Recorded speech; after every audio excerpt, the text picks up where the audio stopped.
El presente video y los subsiguientes corresponden al tema acción sísmica de la asignatura Estructuras 4. Estos videos no reemplazan en modo alguno el apunte de clase disponible en la página web.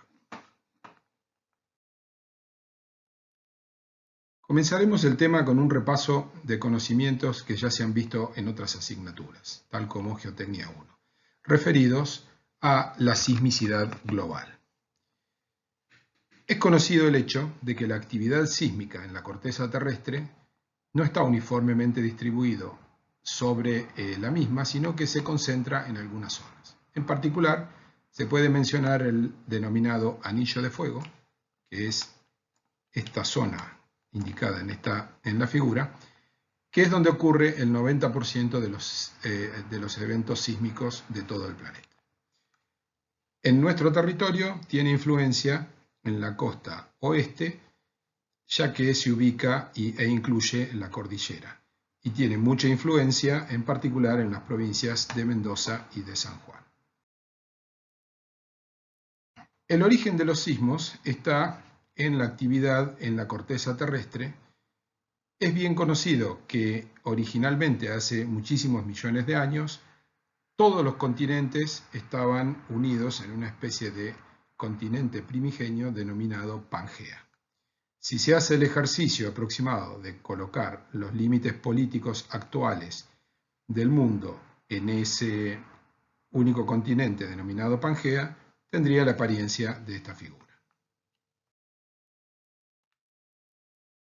Las placas tectónicas en las que se subdivide la corteza tienen bordes, y en esos bordes es donde se produce la mayor cantidad de actividad sísmica y de mayor intensidad. Y aquí se reconoce el anillo de fuego que habíamos mencionado anteriormente.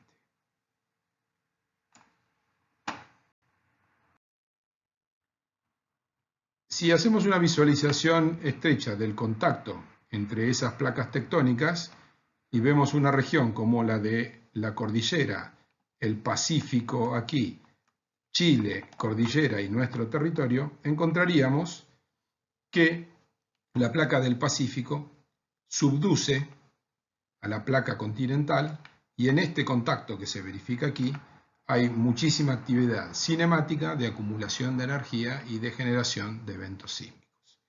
Este tipo de contacto entre placas se manifiesta también a través de actividad volcánica de gran importancia. La actividad sísmica no se reduce al contacto entre las placas tectónicas, sino que dentro de las mismas placas hay actividad que se denomina precisamente intraplaca. El origen de esta actividad intraplaca se identifica con las fallas geológicas, un tema que también se ha analizado en la asignatura de Geotecnia. Repasemos brevemente los tipos de fallas principales que vieron en esa asignatura. Fallas de deslizamiento, en la que los dos sectores de corteza que están a ambos lados de la falla se mueven horizontalmente y sin que se produzca un desnivel vertical entre ellos, y que de manera reciente, luego de la ocurrencia del movimiento sísmico, se pueden apreciar, como en estas fotos que están a la derecha, con un desplazamiento muy apreciable del terreno que anteriormente estaba alineado o estaba en el mismo lugar. Hay otras placas, como las normales e invertidas, en las que se produce un movimiento vertical de una de las dos caras respecto a la otra, cambiando el nombre según el movimiento, sea hacia abajo o hacia arriba, pero siempre terminan produciendo un desnivel vertical remanente luego del movimiento sísmico, el cual genera, en términos globales, la interrupción de, por ejemplo, cursos de agua que se encuentren discurriendo más o menos normales a la placa, y según cuál sea la dirección de ese curso, el movimiento vertical va a terminar generando o cascadas o lagunas, acumulación de agua. Y ese tipo de rasgos que se observan en la geología permiten identificar las fallas en primer lugar y hacer una evaluación de los movimientos que pudo haber tenido en el pasado. Desde el punto de vista de la ingeniería civil, nuestro interés está puesto no tanto en los aspectos que vimos previamente, que son importantes en términos de conocimiento general, pero más que nada lo que nos interesa es el efecto que puede tener un movimiento sísmico en los edificios que son el objeto de nuestro trabajo en la ingeniería civil.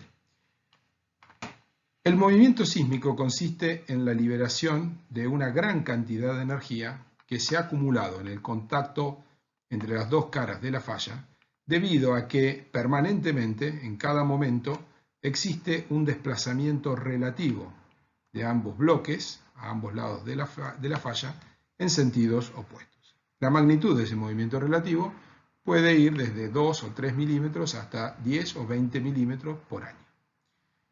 Dado que en la interfase, que es lo que se denomina la cara de la falla, ese movimiento relativo no puede ocurrir porque existe trabazón, cohesión y roce de Coulomb que hace que las dos caras se mantengan pegadas, en esa zona en particular de contacto de la falla ocurre permanentemente una acumulación de energía elástica de deformación.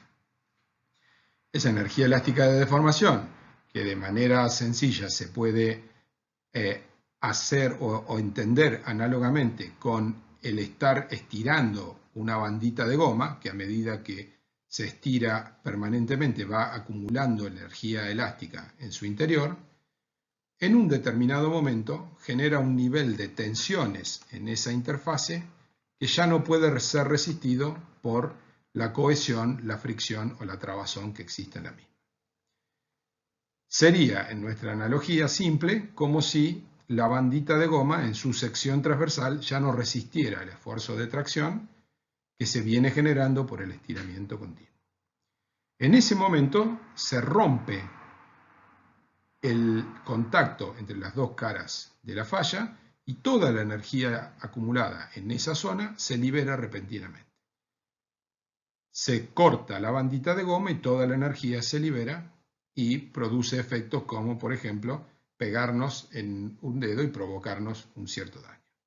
Dado que la escala de la falla, con respecto al ejemplo básico y de a pie que hemos dado, incluye cantidades de energía muchísimo mayores, la liberación repentina se traduce en la transmisión de esa energía a través de ondas. Esas ondas pueden viajar en el interior de la corteza terrestre a una cierta profundidad y hay otras que viajan en la superficie.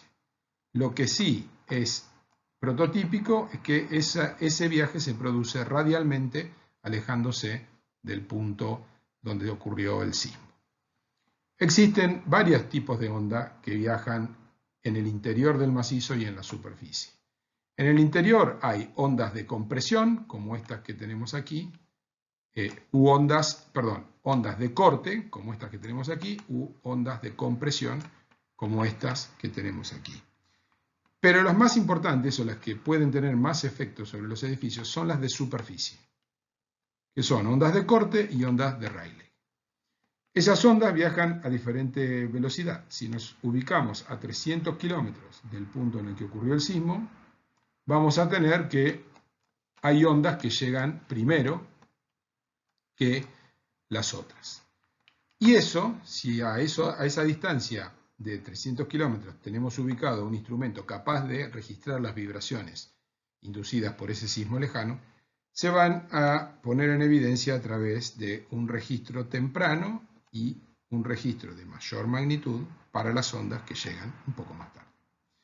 Estas vibraciones que se producen a determinada distancia, que se producen con mayor intensidad cerca del punto de ruptura de la falla y con menor amplitud de vibraciones lejos, pueden provocar efectos muy deletéreos en las estructuras, al punto tal de que pueden hacer colapsar edificios que estén ejecutados en esos puntos. Por lo tanto, la consideración de estos efectos de la ocurrencia de un sismo en una estructura que es objeto de la ingeniería civil es básicamente el punto sobre el que nos vamos a concentrar en términos de tratar de convertir estos conceptos generales referidos a la sismología en algo que se pueda introducir en un modelo de cálculo, como los que ya conocemos a lo largo de la carrera, y que nos permita obtener esfuerzos dentro de la estructura para dimensionarla o verificarla. Sin embargo, el camino para llegar a una cuantificación concreta en términos de esfuerzos en la estructura es bastante largo. Comenzaremos por la cuantificación de la acción sísmica en términos de la magnitud en la escala de Richter, que es un parámetro bastante conocido, ya que está dentro de la opinión pública suficientemente reconocido a partir de su mención en los medios de comunicación. La escala de Richter hace una medida de la acción sísmica que es objetiva. Objetiva significa que no depende del punto de observación. Es decir, que un laboratorio especializado con el instrumental adecuado, ubicado a 20 kilómetros del foco sísmico o a 200 kilómetros del foco sísmico, van a terminar asignando la misma magnitud en esta escala al mismo evento sísmico. Eso es así porque la determinación de la magnitud se hace a partir de la amplitud en el registro obtenido en el instrumento, el cual se introduce en esta escala, y se tiene en cuenta también la distancia que existe, en kilómetros, que existe entre el punto en que ocurre el sismo y el punto en el que se encuentra el instrumento. Y a partir de estas escalas adecuadamente dispuestas, se determina la magnitud del sismo. Si se tuviera otro observatorio situado a, por ejemplo, 400 kilómetros de distancia, esto significa que la amplitud que observaría, esta amplitud que observaría en su instrumento, sería menor, en este ejemplo, del orden de 2 milímetros. De esa manera, y utilizando no un solo laboratorio, no una sola institución, sino varias, se puede determinar con buena precisión la magnitud de un sismo ocurrido en cualquier lugar del globo. En este momento, ese tipo de registro y de información de la actividad sísmica se hace prácticamente en tiempo real y está disponible en muchos sitios de Internet.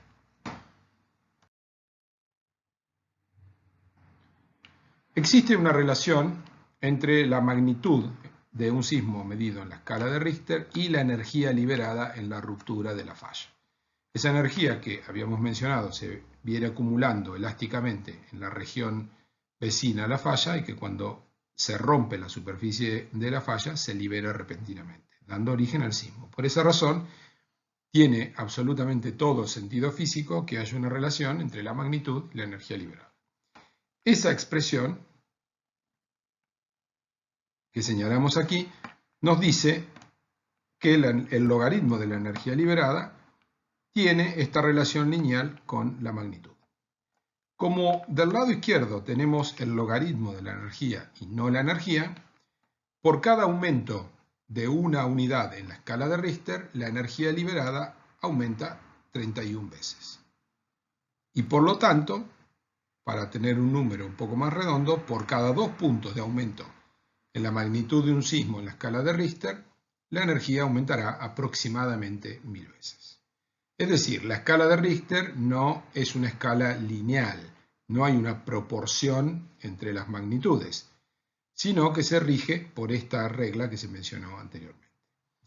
La escala de Richter no tiene un límite superior, es decir, no hay un límite superior para la magnitud que se podría medir, pero por esta circunstancia de esta relación que es logarítmica, no se han registrado en la corta historia en la que se vienen registrando la magnitud de los sismos, pero que es suficientemente larga, de más de un siglo, casi 2, no se han registrado sismos de magnitud 10 o superiores.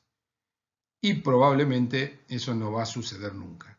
Pero es importante entonces recordar que un sismo de magnitud 7 tiene 1000 veces más energía liberada que un sismo de magnitud 5, o 30 veces más energía liberada que un sismo de magnitud 6, lo cual marca el hecho de que En general, sismos de magnitud de 6, 7 y superiores terminan siendo destructivos en las cercanías del punto donde se ocurre el sismo. En cambio, los de magnitud 5, 4 o 3 prácticamente pueden ser percibidos, pero rara vez generan daños de consideración. Existe también una relación entre la longitud de ruptura, la longitud de la falla que se rompe, y la magnitud del sismo, que también tiene que ver con el hecho de que cuanto mayor sea el segmento de falla que se rompe, mayor será la cantidad de energía liberada. Habíamos dado anteriormente el ejemplo de una bandita de goma que estiramos hasta que se rompe.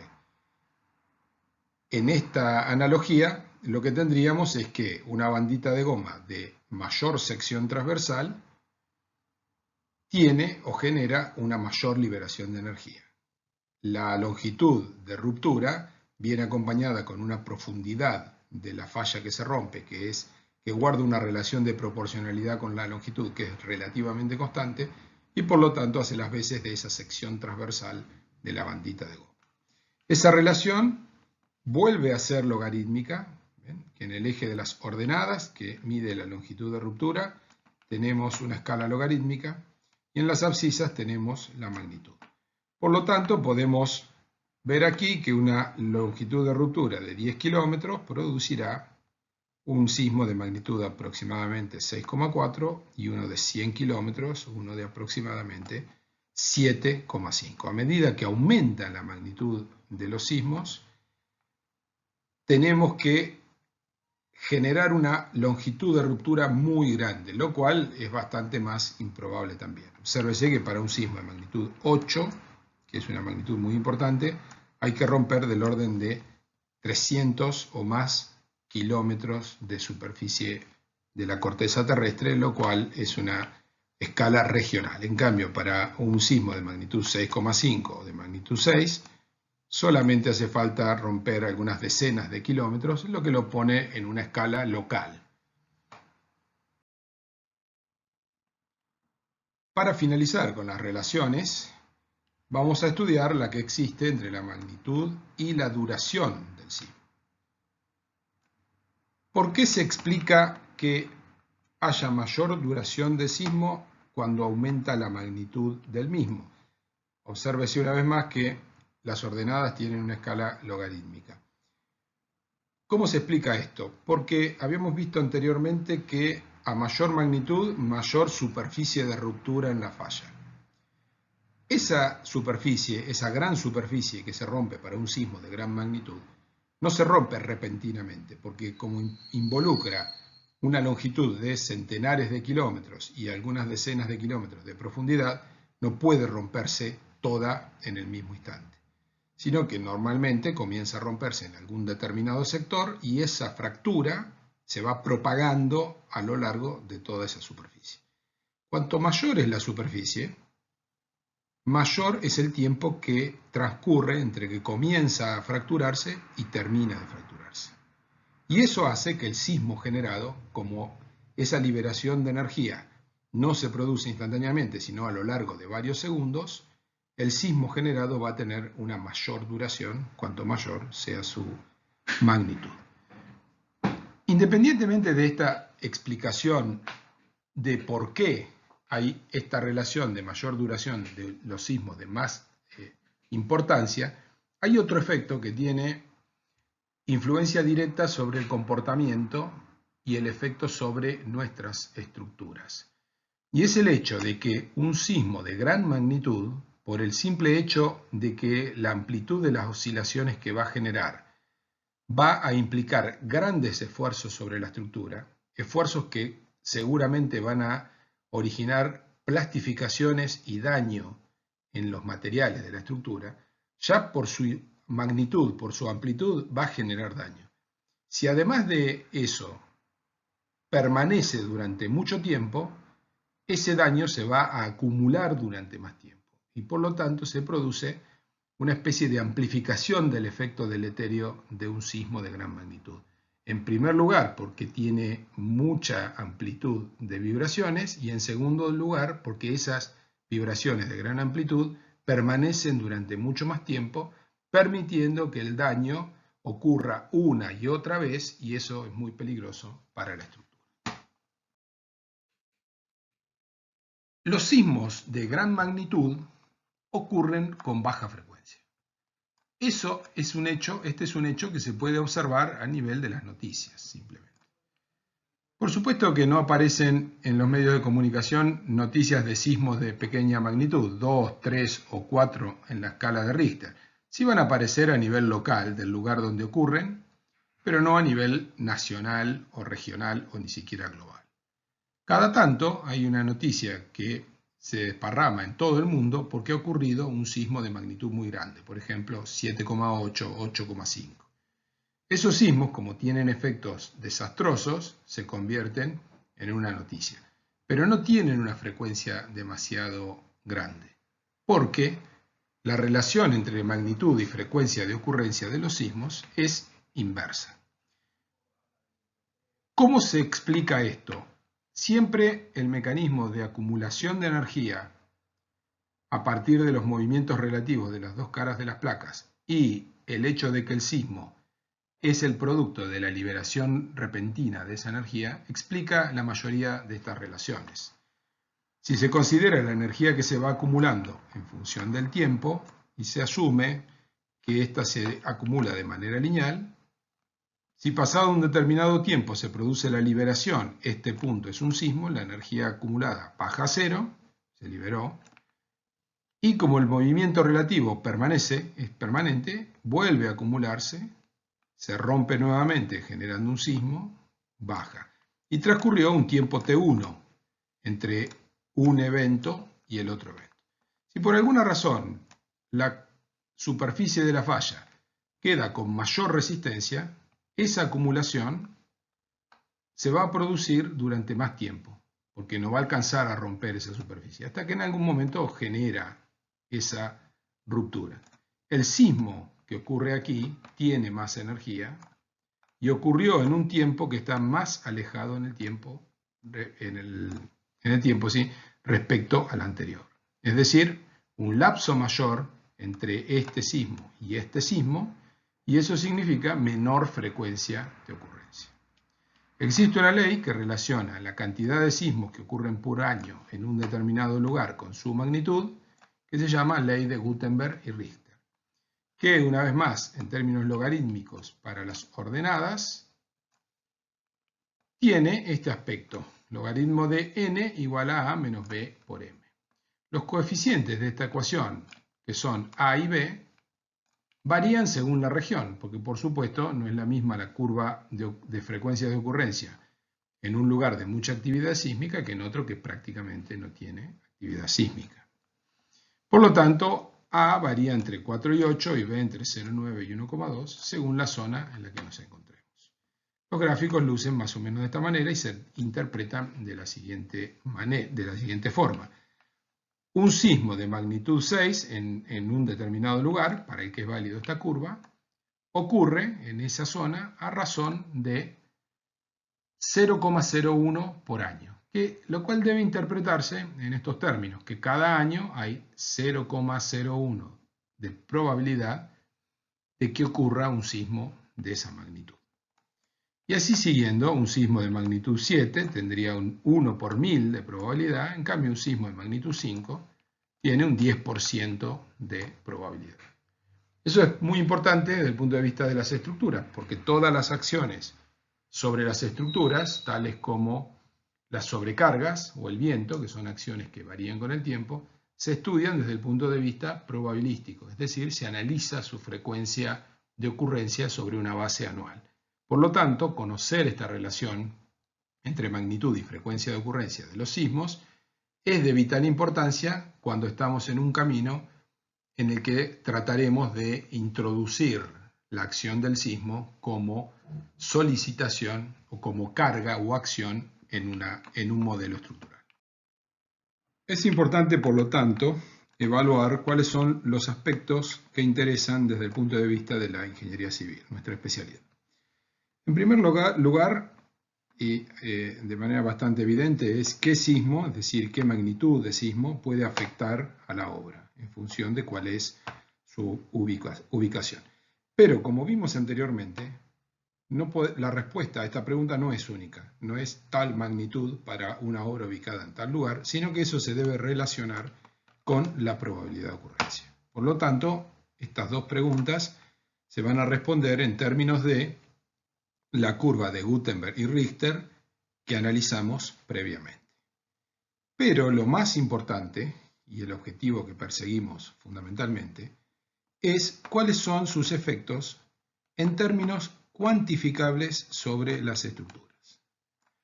Y cuando hablamos de cuantificables sobre las estructuras, nos referimos a que se pueda realizar un análisis estructural que derive en la obtención de momentos, cortes, axiles, es decir, de esfuerzos internos, y a partir de los mismos poder realizar el dimensionamiento o verificación de las secciones.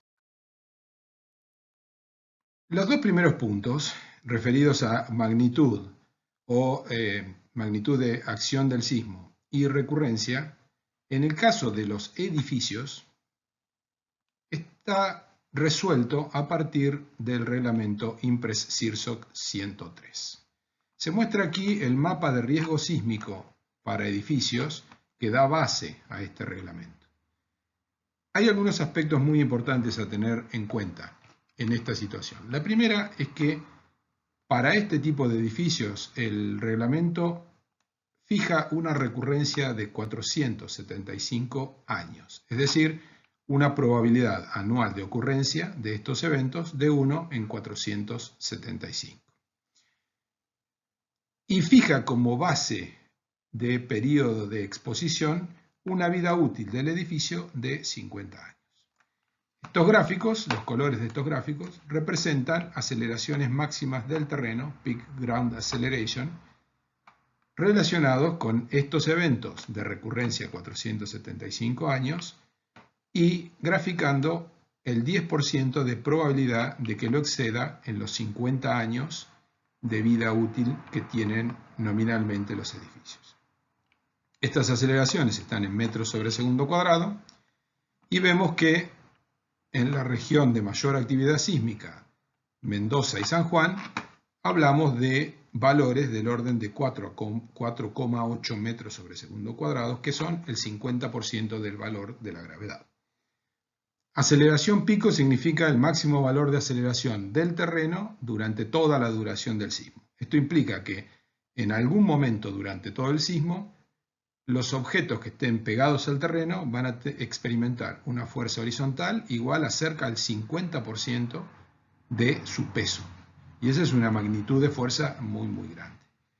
Además, los edificios que están apoyados sobre ese terreno generan una amplificación en altura. A mayor altura dentro del edificio, estos valores de aceleración aumentan.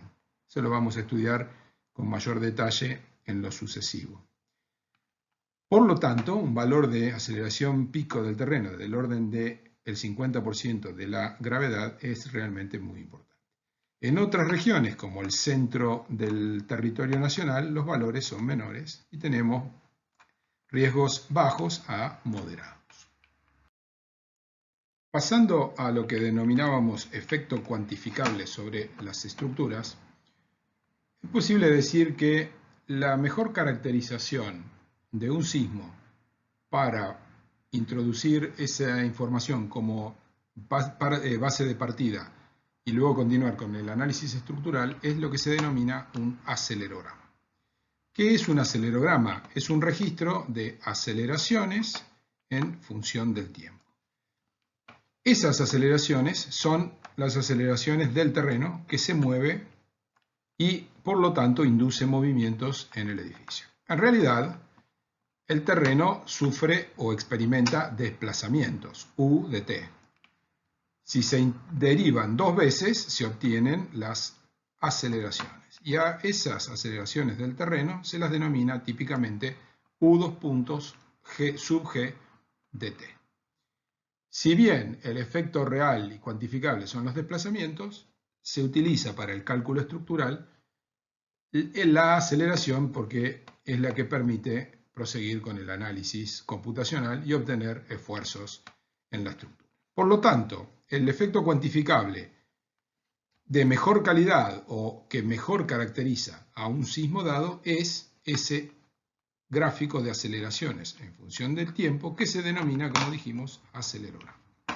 Habíamos mencionado en las clases de dinámica que un acelerograma era un tipo de acción sísmica que se podía describir como aleatoria. ¿Por qué? Porque esta curva, este acelerograma, no se puede predecir exactamente antes de la ocurrencia del sismo, sino que se puede medir luego de que ocurrió el sismo. Y de ahí al futuro solamente se puede suponer o inferir que podrían ocurrir para una misma magnitud, podría obtenerse un acelerograma parecido o similar a ese, pero no se lo puede predecir con 100% de exactitud. Además, acelerogramas de sismos de igual magnitud y aún con igual máxima aceleración en todo el registro del tiempo, es decir, con igual PGA, lucen bien distintos cuando se ve la gráfica del acelerograma. Se muestra aquí un sismo ocurrido en Turquía y otro ocurrido en Taiwán, ambos de magnitud cercana a 7, ambos escalados sus registros para que los máximos valores coincidan con, en valor absoluto, con prácticamente una vez la aceleración de la gravedad. Sin embargo, se observa claramente que los contenidos de frecuencias de ambos registros sísmicos son absolutamente diferentes. ¿Por qué ocurre eso? Básicamente porque el primero corresponde a transmisión en un suelo de tipo rígido, rocoso probablemente, mientras que el segundo corresponde a un suelo mucho más blando. ¿Se puede decir si uno es peor que el otro? No, cada uno es peor o menos deleterio en determinadas direcciones. Por ejemplo, el primero tiene muchísimas más ondas o cruces por el cero que el segundo, lo que se corresponde con un suelo de tipo duro que tiene una frecuencia de vibración propia más alta que un suelo blando. En este caso, se observa además que valores similares a la PGA o muy parecidos se encuentran a lo largo del registro repetidos una buena cantidad de veces. Por lo tanto, va a someter a la estructura a niveles de aceleración similares muchas veces, de manera repetida. Y además va a generar muchos ciclos en una y otra dirección. Pero esos ciclos van a invertir su signo muy rápidamente, porque los cruces por el cero de este acelerograma, que prácticamente no se pueden apreciar en el dibujo, son muchos por segundo. El segundo acelerograma, el de Taiwán, que corresponde a un suelo de tipo blando, por el contrario, tiene mucha menor cantidad de cruces por el cero, que se pueden ver claramente, y además hay algunos pulsos de aceleraciones, como este que se muestra, este que está aquí, que muestra una aceleración del mismo signo durante aproximadamente unos 2 segundos. Y ese valor de aceleración es del orden de 0,4 a 0,5 G. Este pulso de aceleración equivale a tener un empuje igual a la mitad del peso del objeto que está sometido a este acelerograma, o por ejemplo una persona, durante 2 segundos. Eso es muchísimo tiempo y va a integrar y a acumular mucho desplazamiento en esa estructura. Sin embargo, el valor de la PGA, que es de 1 G, no se repite prácticamente. Obsérvese que hay aquí algún registro del orden de 0,75 G y después el resto están todos bien por debajo. Es decir, los acelerogramas son la mejor manera de caracterizar un sismo para el análisis estructural, pero hay que tener un conocimiento y sobre todo una experiencia bastante desarrollada para poder analizarlos e introducirlos como input. Como punto de partida en el análisis estructural basado en acelerogramas, se debe decir que por lo menos hay que hacer el análisis para una cantidad, no para uno solo, sino para una gran cantidad de acelerogramas, no menos de 5, deseable 10 acelerogramas, con características diferentes como estos dos que estamos descubriendo acá, y hacer un envolvente de solicitaciones y de demanda en la estructura. Avanzando con el objetivo de obtener, como dijimos, efectos cuantificables sobre la estructura, vamos a deducir cuál es el modelo matemático que utilizaremos para analizar la acción del sismo sobre, en principio, un vibrador simple. Consideremos en esta figura el modelo de vibrador simple que vamos a utilizar. Es muy similar a los que hemos aplicado o utilizado anteriormente. Tiene una diferencia de forma. Posee una masa, que está aquí en el extremo superior. La rigidez está distribuida entre estas 2 columnas y el amortiguamiento está representado por este dispositivo. Las 2 columnas de esta estructura están empotradas aquí a nivel del terreno. La consideración de la excitación sísmica implica una nueva variable que antes no consideramos. Todos los modelos que estudiamos en la clase de dinámica eran vibradores simples de un solo grado de libertad, como es este. Aquí tendríamos ese grado de libertad, U, el desplazamiento, pero todos estaban fijos al suelo y ese suelo no se movía en absoluto. Ahora, al considerar la acción sísmica, aparece una nueva cantidad que es el desplazamiento del terreno. Lo habíamos dicho anteriormente, el sismo consiste en la imposición de desplazamientos al terreno sobre el que se funda el edificio con una cierta variación en el espacio, que es lo que define el acelerograma. Ese desplazamiento del terreno es U sub G de T. Cuando el terreno se desplaza, la estructura que originalmente tenía estas columnas rectas comenzará a oscilar y generará una deflexión en sus columnas, lo que establece un desplazamiento relativo entre el punto superior, donde está la masa, y la fundación. A este desplazamiento que está aquí lo llamamos desplazamiento relativo. Véase que este desplazamiento relativo era el que considerábamos en los modelos de la clase de dinámica, porque era el desplazamiento entre el punto superior del vibrador, el apoyo o empotramiento inferior del elemento elástico, y eso lo llamábamos U. Por eso aquí lo volvemos a llamar U solamente, pero ahora agregamos el hecho de que es relativo, porque como tenemos otro desplazamiento más, que es el desplazamiento de la fundación del vibrador, aparecen otro desplazamiento que es el desplazamiento total. El desplazamiento total es el desplazamiento de la masa superior del vibrador respecto a un sistema de referencia que no está afectado por el sismo. Es lo que se llama un sistema inercial de referencia, que se encuentra en reposo, idealmente en reposo, o a velocidad constante, pero podemos considerar que se encuentra en reposo. ¿Por qué es importante esta consideración respecto a ese sistema? Porque la segunda ley de Newton, fuerza igual a masa por aceleración, vale solamente en un sistema inercial. Por lo tanto, no vale respecto a la fundación del vibrador, porque la fundación del vibrador está sujeta a un terreno que se mueve con ciertas aceleraciones. Lo que sí es válido es que el desplazamiento total es igual a el desplazamiento del terreno, U sub G, más el desplazamiento relativo, U.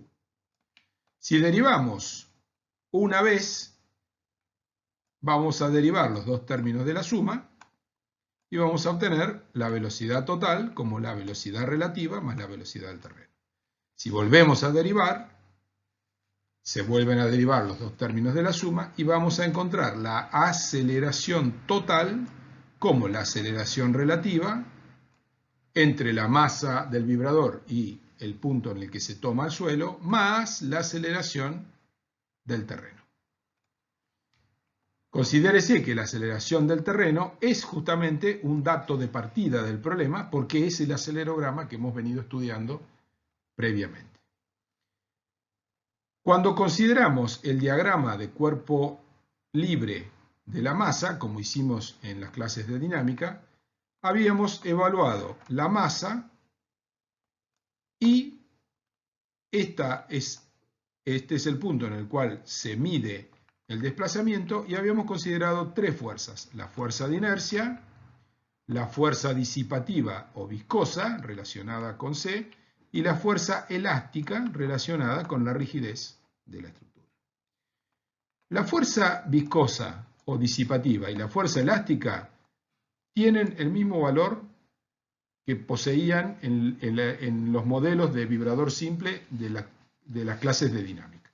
Sin embargo, la fuerza de inercia ya no se puede calcular como la masa por la aceleración relativa, esta que está aquí, porque esa aceleración relativa se mide respecto a un sistema que no es inercial. ¿Cómo se debe expresar la fuerza de inercia? Como la masa por la aceleración total, porque la aceleración total se mide con respecto a un sistema inercial. Por lo tanto, fuerza de inercia es masa por, entre paréntesis, aceleración relativa más aceleración del terreno. Como habíamos dicho, la fuerza disipativa y la fuerza elástica, ambas tienen como referencia el desplazamiento relativo y la velocidad relativa. Con estos elementos podemos plantear la ecuación de equilibrio dinámico, en la que se plantean las tres fuerzas que actúan internamente del sistema y se igualan a la fuerza externa.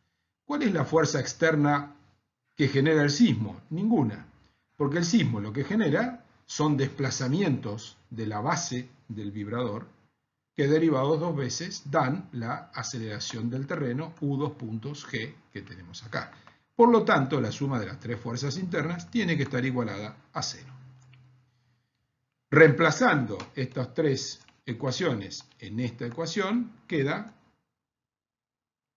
escrita explícitamente la ecuación de equilibrio dinámico. Si distribuimos en este primer término m dentro del paréntesis, tenemos masa por aceleración relativa más masa por aceleración del terreno, más c por velocidad relativa, más k por desplazamiento relativo, igual a 0. Ahora tomamos este término de masa por aceleración del terreno y lo pasamos del otro lado de la igualdad. Y nos queda, por lo tanto, masa por aceleración relativa más c por velocidad relativa más k por u, igual a menos la masa por aceleración del terreno, que podemos llamarlo P efectivo o, en términos generales, es una fuerza que varía con el tiempo. ¿Por qué es una fuerza? Porque es el producto de una masa por una aceleración. Es decir, tiene unidades de fuerza. ¿Con qué nos encontramos acá? Con que del lado izquierdo de la igualdad tenemos la típica ecuación de equilibrio del lado interno de un vibrador simple cuya base no se mueve en función del tiempo. ¿Por qué? Porque tenemos aceleración relativa, velocidad relativa, desplazamiento relativo.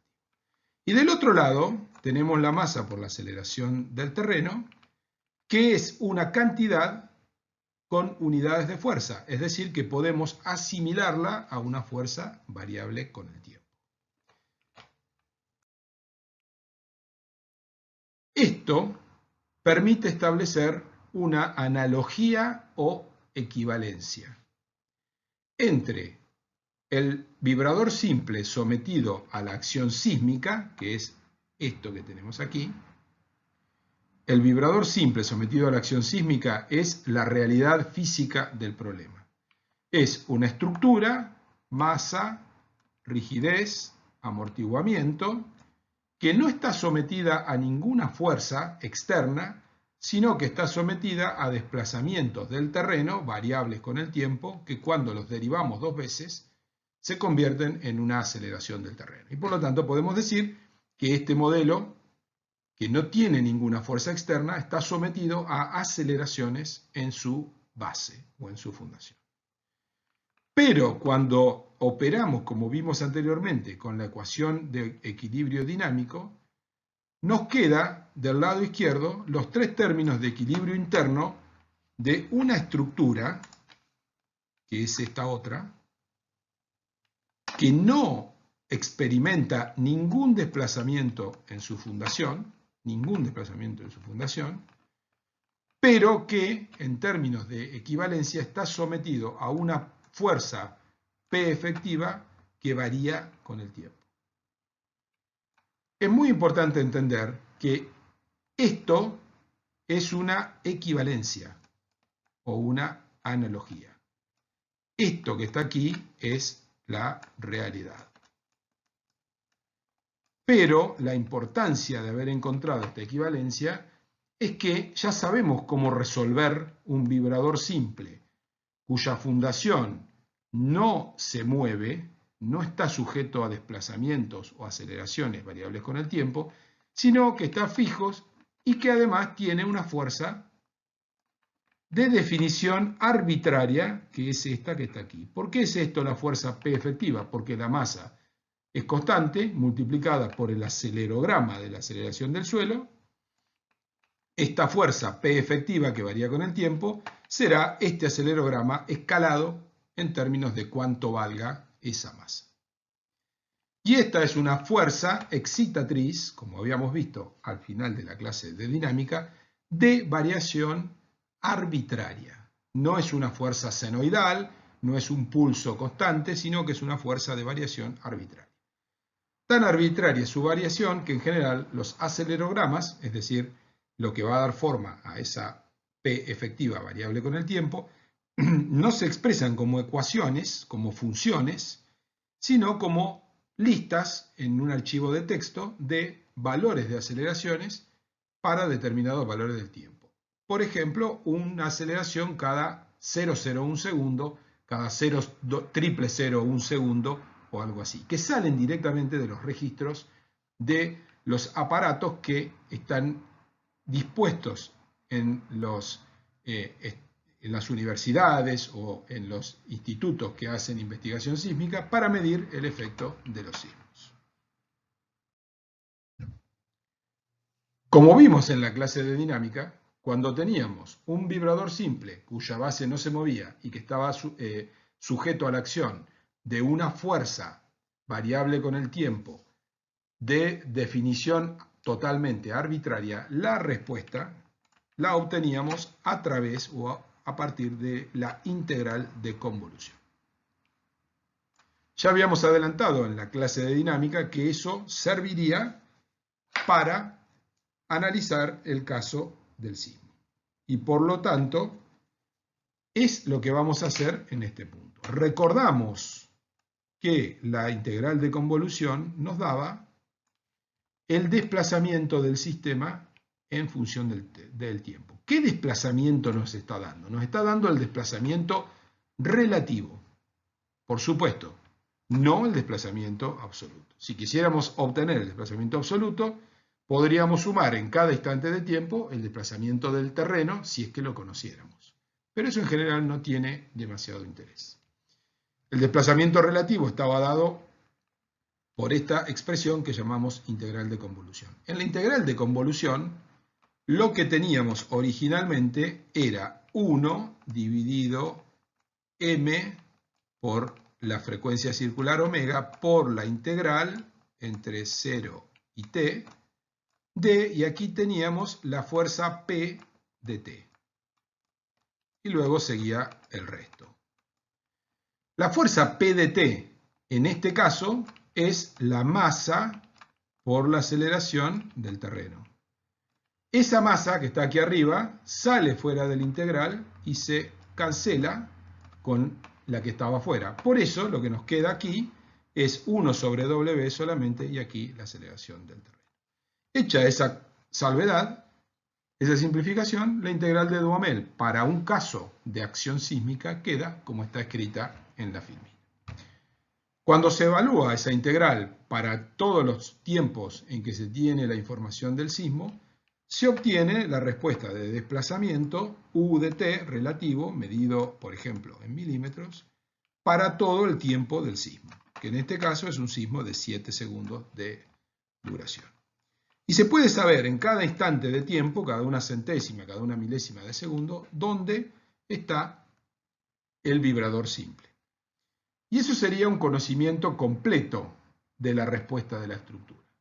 Pero vamos a introducir ahora una simplificación, que es renunciar al conocimiento del desplazamiento en, por ejemplo, 700 puntos, como sería en este caso, porque si tenemos un sismo de 7 segundos de duración y tenemos una respuesta cada una centésima de segundo, tendríamos 700 valores. Decimos, no nos interesa conocer esa información tan completa, sino que vamos a quedarnos con un solo punto. Y ese punto obviamente tiene que ser el de máximo desplazamiento. Si tomamos el máximo valor de todos los obtenidos en esta integral de convolución, el máximo de esa función u de t, y vamos a tomar el máximo en valor absoluto, en este caso quedó del lado positivo, pero podría haber estado del lado negativo también. Ese valor máximo en valor absoluto lo vamos a llamar de una manera bien definida, que es desplazamiento espectral. Y se notará S sub d. De la misma manera en que se obtuvo el desplazamiento relativo en función del tiempo, es posible obtener la velocidad relativa. La velocidad relativa se puede obtener derivando la expresión anterior de la integral de convolución que brinda el desplazamiento relativo en función del tiempo. Recordando que la integral de convolución tiene como variable de integración a tau y no a t, t es el límite de la integral de convolución, la derivación de la misma respecto a t es simple, consiste en introducirse dentro de la integral y derivar la expresión que hay ahí. La integral de convolución tiene el producto de dos funciones que varían con el tiempo y por lo tanto u punto de t, la velocidad relativa en función del tiempo, queda de esta manera. Una expresión un poco larga, pero que se puede resolver sin mayor problema, siempre desde el punto de vista numérico. Y esa resolución numérica nos dará una vez más una función que desde el inicio hasta el final del sismo describirá las velocidades que son las que muestran la curva azul. Velocidades de tipo relativo. Podemos conocer entonces esas velocidades en función del tiempo en una unidad adecuada, como por ejemplo centímetros por segundo, para cada instante de tiempo, para cada delta t, pero vamos a elegir una vez más quedarnos con el máximo valor absoluto de esa velocidad, que en este caso también queda del lado positivo del gráfico, pero podría haber estado del lado negativo, porque interesa el valor absoluto. Y a ese valor de velocidad máxima en valor absoluto a lo largo de todo el desarrollo de la respuesta del vibrador simple a la acción del sismo, lo vamos a llamar velocidad espectral y lo vamos a anotar S sub v corta. El paso siguiente es obtener la aceleración, pero aquí surge una consideración fundamental que ya hicimos al momento de plantear el equilibrio dinámico. Si derivamos la velocidad relativa, obtendríamos la aceleración relativa, pero la aceleración relativa no tiene mayor importancia desde el punto de vista físico porque no se mide respecto a un sistema inercial, no nos permite calcular fuerzas de inercia. Para poder calcular las fuerzas de inercia, como vimos al plantear el equilibrio, es necesario obtener la aceleración total. Podríamos obtener la aceleración total derivando la expresión de la velocidad, obteniendo la aceleración relativa, y luego, instante a instante, sumarle el dato de entrada que es la aceleración del terreno. Esa es una metodología que se puede seguir. Pero también hay una manera más simple de obtener la aceleración total, que es plantear la ecuación de equilibrio dinámico que planteamos originalmente. En la ecuación de equilibrio dinámico, no la del modelo equivalente, sino la original, la del verdadero modelo que está sujeto a aceleraciones totales. Masa por aceleración total más c por velocidad relativa más k por u era igual a 0. Y era igual a 0 porque en el modelo inicial, en el original, no hay una fuerza del sismo. Por lo tanto, de esta ecuación se puede despejar la aceleración total en función del tiempo, que queda de esta manera. Y se hace aquí una simplificación que consiste en despreciar la fuerza de amortiguamiento. Porque efectivamente, la fuerza de amortiguamiento en cada instante es menor en general a la fuerza de inercia o a la mayor entre la fuerza de inercia y la fuerza elástica. La fuerza de amortiguamiento trabaja sacando energía del sistema permanentemente, porque es una fuerza disipativa. Su capacidad no se basa fundamentalmente, para el caso de un edificio sometido a sismo, en que su valor sea grande, sino en el hecho de que está permanentemente actuando en contra del movimiento. En el caso de un edificio normal, de hormigón o metálico, sometido a sismo, como dije. Despreciando esa fuerza, nos queda entonces que la aceleración total es aprox, porque despreciamos un término, a menos omega cuadrado por u de t. Encontramos entonces una relación muy importante entre una aceleración total y un desplazamiento relativo. Es decir, estamos relacionando una cantidad que toma como referencia un sistema inercial con otra cantidad que toma como referencia el sistema que se está moviendo por efecto del sismo. Y vemos que hay una proporcionalidad entre ambos y esa proporcionalidad está dada por menos la frecuencia circular al cuadrado, que es una constante y es un valor negativo. ¿Qué significa eso? Que cuando tengamos el máximo valor absoluto del desplazamiento relativo, obtendremos también el máximo valor absoluto de la aceleración. Porque si estamos tomando valor absoluto, el signo menos no interesará. Por lo tanto, podemos graficar esto en función del tiempo, que es la curva roja, y obtener el valor de aceleración relativa, que es la curva roja, que aquí está graficado junto con la aceleración del terreno, que es la curva azul, a efectos de comparación,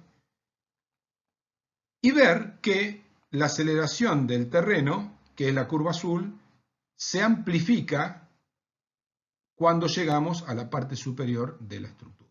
Es decir, que la estructura, el vibrador simple, recibe una aceleración en su base y cuando medimos la aceleración también en términos totales en el punto de máxima amplificación donde medimos la incógnita de desplazamientos, encontramos que hay un valor mayor de aceleración.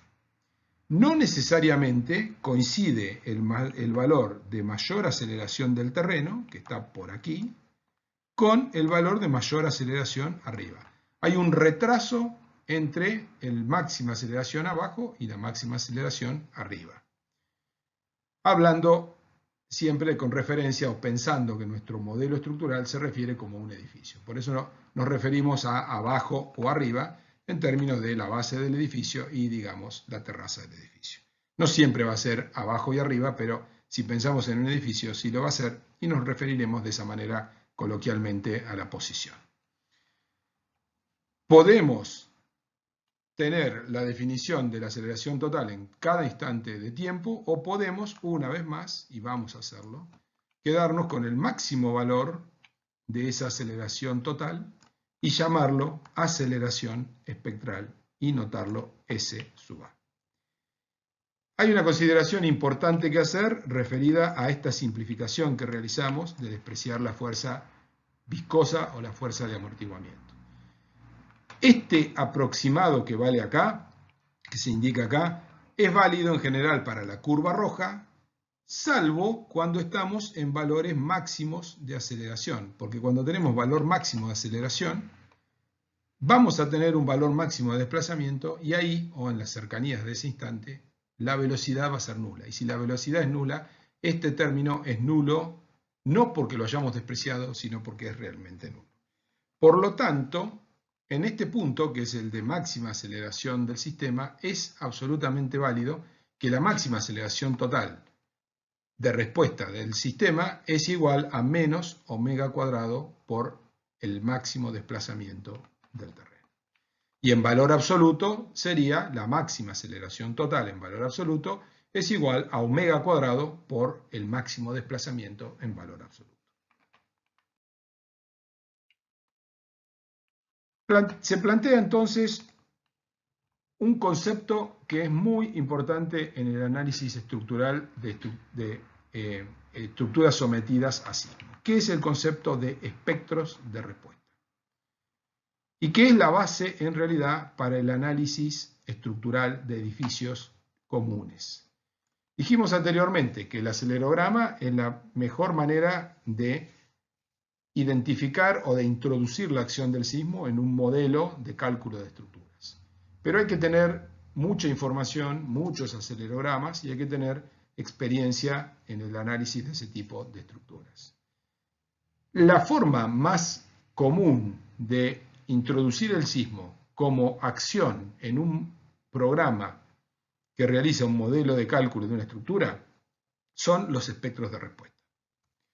Los espectros de respuesta definen o se definen en términos de desplazamientos, de velocidades o de aceleraciones.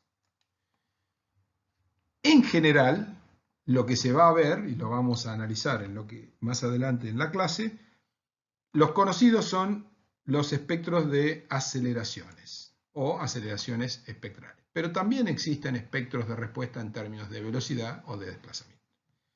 Lo que pasa es que si las cantidades espectrales se definen como desplazamiento espectral igual a máximo desplazamiento relativo en valor absoluto, velocidad espectral como máxima velocidad relativa en valor absoluto y aceleración espectral como máxima aceleración total, no relativa, sino total en valor absoluto, vamos a encontrar que existen relaciones muy simples entre ellos tres tomados de a dos.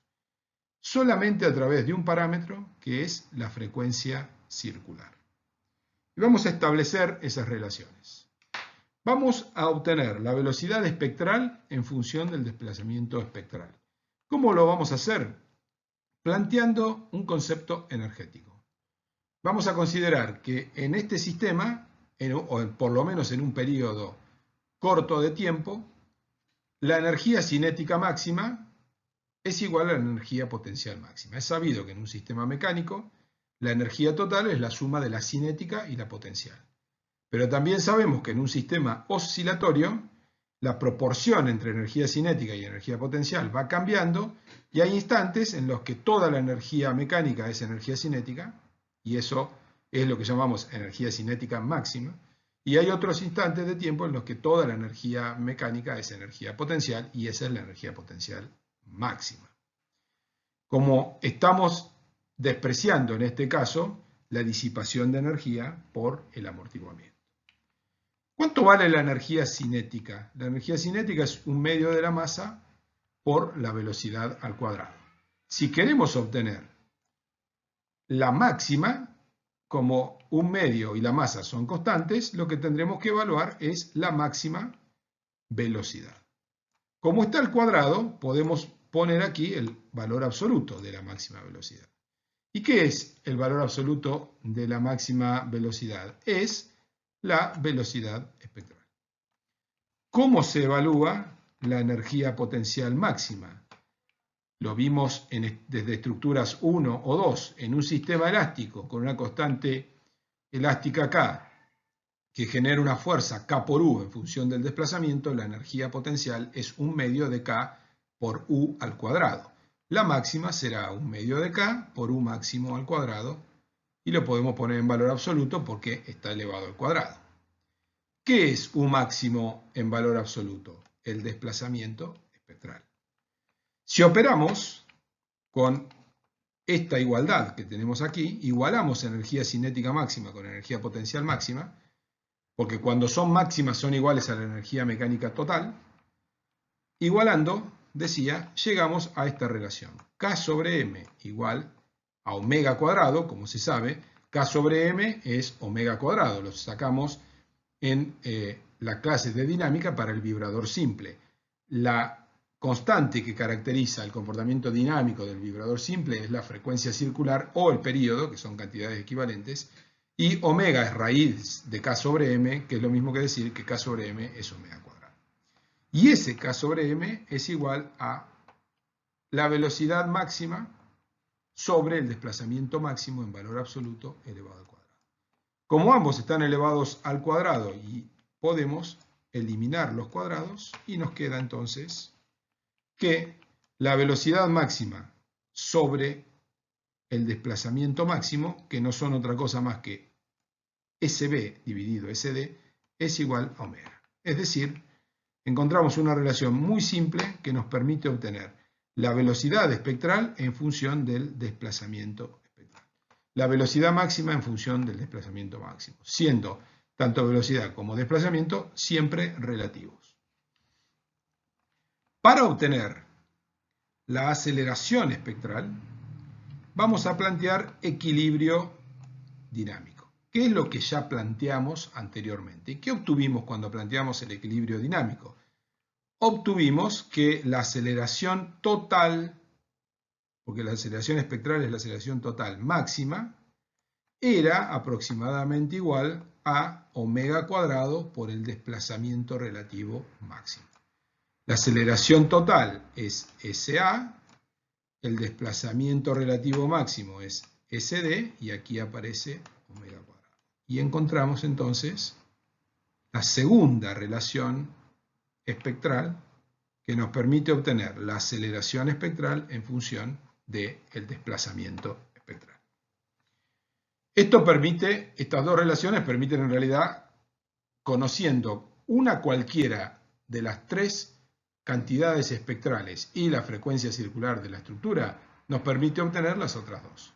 Si por ejemplo tenemos la aceleración espectral y queremos obtener el desplazamiento espectral, pasaremos el omega cuadrado dividiendo y nos quedará que SD es igual a SA dividido omega cuadrado y así siguiendo. Son relaciones muy simples, muy compactas, que nos dan una proporción basada en la frecuencia circular del vibrador simple entre sus desplazamientos relativos, velocidad relativa y aceleración total en términos de valores máximos en valor absoluto.